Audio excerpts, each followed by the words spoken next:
ते हेलिकॉप्टर बिघडलं असं मला सकाळी सांगण्यात आलं.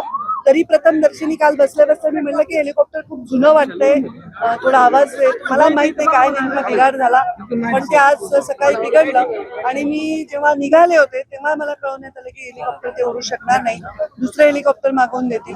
ते 1 तासात येईल, 1.5 तासात येईल, म्हणून लेट झाला.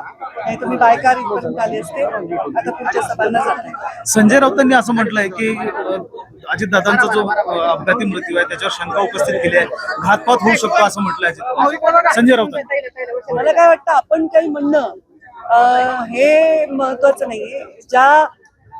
ज्या वेदनेत आज महाराष्ट्र आहे, जे शॉकिंग अजितदादाचं जाणं आहे, त्याच्यामध्ये ज्याला खरंच वाईट वाटलंय ना अजितदादांचं जाणं, त्याला हे काहीच सुचणार नाही, तो फक्त संवेदना व्यक्त करेल. मग अशा प्रकारची दिशाभूल नाही झाली पाहिजे.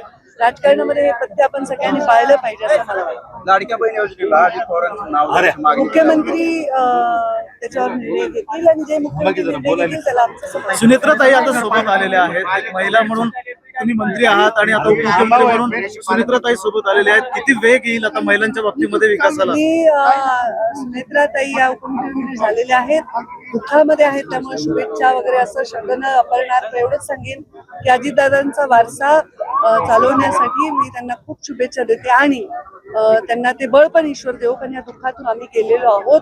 आम्ही ज्याला ते दुःख होतं त्याची सगळी वेदना जाणतो, ह्याच्यातून त्यांना बाहेर यायचं बळ ईश्वर देव आणि ते स्वतःच्या पायावर उभे राहून अजितदादांचा वारसा त्यांनी चालवला. जिल्ह्यातल्या 2-4 जागा सोडल्या तर भाजपची इतर ठिकाणी जी आहे ते राष्ट्रवादीसोबत युती झालेली नाहीये. स्वतंत्र प्रत्येकाच्या मतदारसंघात त्या आमदारांनी ठरवल्याप्रमाणे झाली. इथे बाळासाहेब पाटलांनी युती केली, पॉझिटिव्ह आम्ही इथे एकत्र आलेलो आहोत. तुम्ही असं म्हणाला होता अनेकदा 2-3 वेळेला की आता परळी मी धनंजय मुंडे यांना दिलेली आहे, तेच पाहतील.